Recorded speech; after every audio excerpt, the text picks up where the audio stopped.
नमस्कार, मैं हूं आयुषी। आप देख रहे हैं हिंदी न्यूज नाउ। आइए नजर डालते हैं आज की कुछ खास खबर की ओर।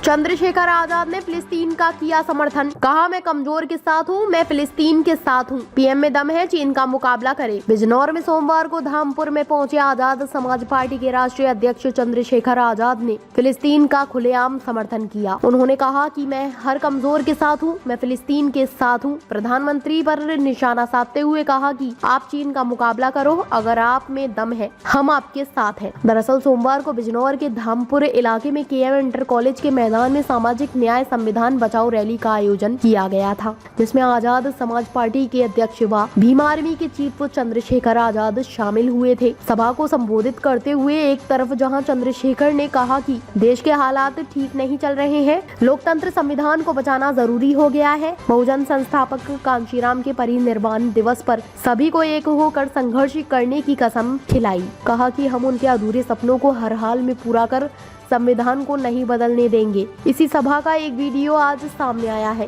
वीडियो में भीम आर्मी के चीफ चंद्रशेखर आजाद मंच से खुलेआम फिलिस्तीन का समर्थन करते हुए कह रहे हैं कि मैं हर एक कमजोर के साथ हूँ, मैं फिलिस्तीन के साथ हूँ, मैं गारंटी से कहता हूँ कि मैं फिलिस्तीन के साथ हूँ। आप अटल जी का बयान सुनना, अटल जी फिलिस्तीन के साथ थे, नेहरू और इंदिरा गांधी फिलिस्तीन के साथ थी और आज की सरकार अपने निजी संबंधों को बचाए रखने के लिए अपने देश की फॉरेन पॉलिसी खराब कर रही है।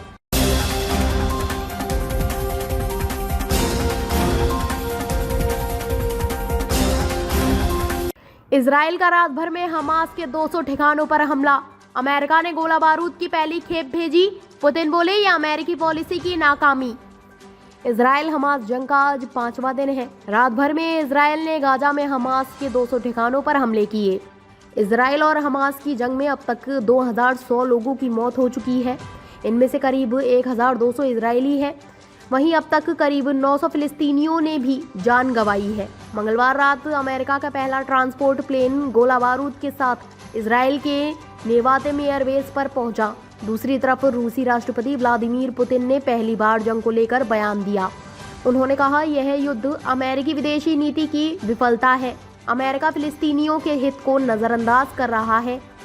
इस बीच अमेरिकी राष्ट्रपति जो बाइडेन और उपराष्ट्रपति कमला हैरिस ने इजराइल के प्रधानमंत्री बेंजामिन नेतन्याहू से युद्ध के हालात की जानकारी ली।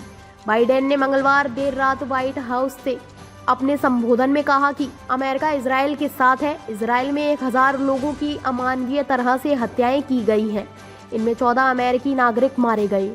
इजराइल में नरसंहार हुआ है। इजराइल को इस हमले का जवाब देने का अधिकार है। इसके साथ ही उन्होंने इजराइल के लिए मदद को दोगुना करने की घोषणा की। बाइडेन ने कहा यह आतंकवाद है, लेकिन दुख की बात है कि यहूदी लोगों के लिए यह कोई नई बात नहीं है। वहीं अमेरिकी विदेश मंत्रालय ने बताया कि इजराइल के साथ एकजुटता दिखाने के लिए विदेश मंत्री एंटनी ब्लिंकन आज को इजराइल रवाना होंगे। उनके गुरुवार को इजराइल पहुंचने की उम्मीद है। ताज़ा खबरों से जुड़े रहने के लिए हमारे चैनल को सब्सक्राइब करें और बेल आइकन को दबाना ना भूलें, ताकि हर खबर की नोटिफिकेशन आपको मिलती रहे।